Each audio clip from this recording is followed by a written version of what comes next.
Hi everyone, welcome to my channel Diamond Matric में आप लोगों का हार्दिक स्वागत है। तो आज मैं आप लोगों के लिए बीसीईसीएलई 2023 के लिए इंग्लिश का कुछ इंपॉर्टेंट टॉपिक लेके आया हूं, जिस टॉपिक से आपके एग्जाम में सवाल देखने के लिए मिलेंगे। तो वह टॉपिक देखिए, ऊपर में मैंने लिख रखा है मीनिंग्स ऑफ डिफिकल्ट वर्ड्स। यहाँ पर जो है ना, मैंने लिखा है कि डिफिकल्ट वर्ड जितने भी होंगे उसका क्या करना है, मीनिंग देखना है। तो देखिए यहाँ पे मैंने लिखा है वर्ड, उसके बाद लिखा है मीनिंग इन इंग्लिश, उसका मीनिंग इंग्लिश में जानना है।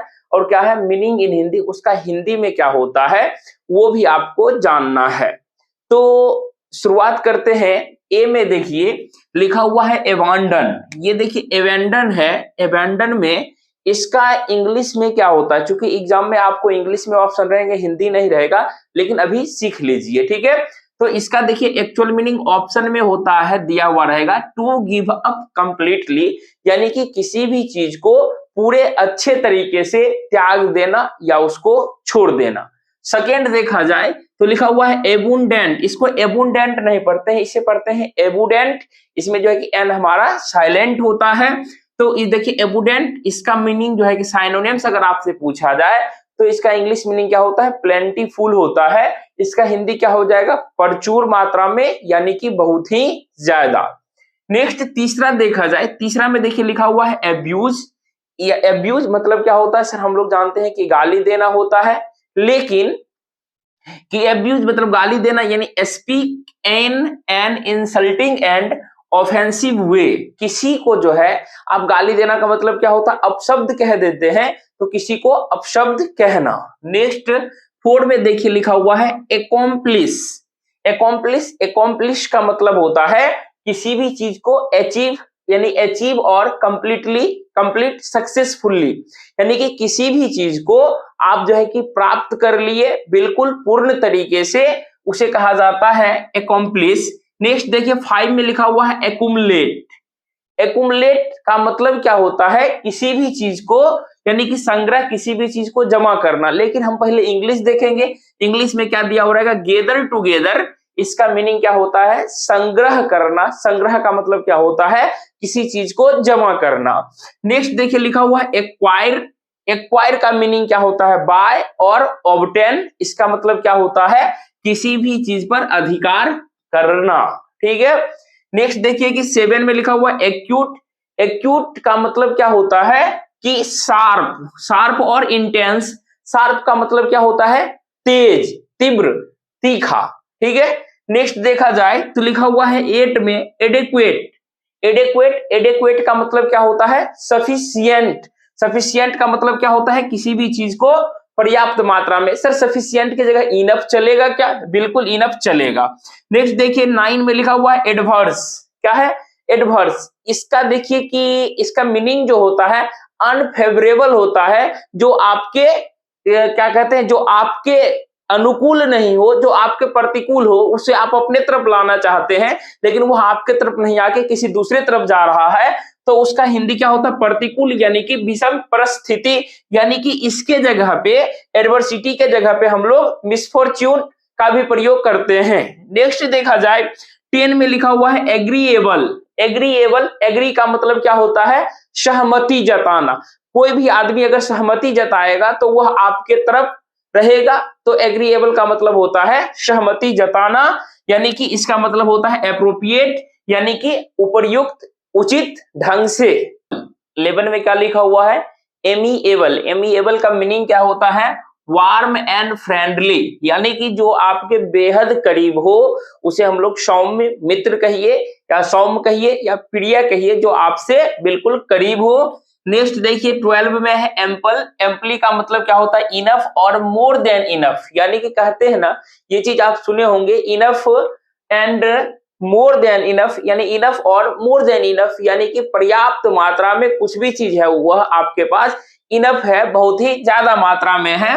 नेक्स्ट 13 में देखिए लिखा हुआ है एंसर्ट। एंसर्ट जो ही सुनते हैं क्यों ही आपके मन में क्या आ जाएगा कि एंशियंट मतलब क्या होता है कि हिस्ट्री हम लोग पढ़ते हैं, यानी कि पूर्वज, यानी कि उससे पहले जमाने वाले में, तो यानी कि एंसर्ट्स का मतलब पूर्वज होता है, तो इसे कहते हैं फोर फादर्स, यानी कि पूर्वज। नेक्स्ट देखिए लिखा हुआ है 14 में एनोनिमिटी। क्या लिखा हुआ है? एनोनिमिटी।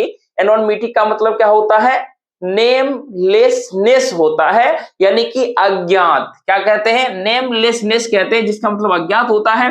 नेक्स्ट 15 में लिखा है ओडेसियस। ओडेसियस लिखा हुआ है। ओडासियस का मतलब क्या होता है? यानी कि जिसके अंदर में बहुत ही साहस हो, यानी कि साहसी, बहादुर कह सकते हैं, यानी कि जिसे मतलब कहते हैं क्रेजियस, यानी कि हिम्मत रखने वाला, साहसी। नेक्स्ट देखिए 16 में लिखा हुआ है ऑथेंटिक।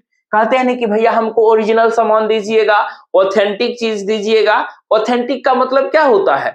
विश्वसनीय, जिस पर आप विश्वास करते हैं उसे कहा जाता है ऑथेंटिक, यानी कि ऑफ डिस्प्यूटेड ओरिजिन, यानी कि जिस पर विश्वास किया जा सके, या कहते हैं जेन्युइन, या आप प्रयोग कर सकते हैं ओरिजिनल का भी प्रयोग यहाँ पर कर सकते हैं। नेक्स्ट देखिए लिखा हुआ है 17 में बेरेन लिखा हुआ है। बेरेन, ठीक है। बेरेन का मतलब क्या होता है? बेरेन का मतलब होता है इनफर्टिल, यानी कि इनफर्टिल का मतलब होता है अनउपजाऊ, यानी कि एक जमीन होता है ना बंजर भूमि, एक होता है फर्टिल यानी उपजाऊ, जिसमें कि फसल वगैरह बोइएगा तो आसानी से होगा। एक ऐसा भूमि होता है जिस पर रेतीला, रेत ही रेत रहता है, यानी बंजर भूमि, जिसे हम लोग बेरेन कहते हैं। बेरेन का मतलब क्या होता है?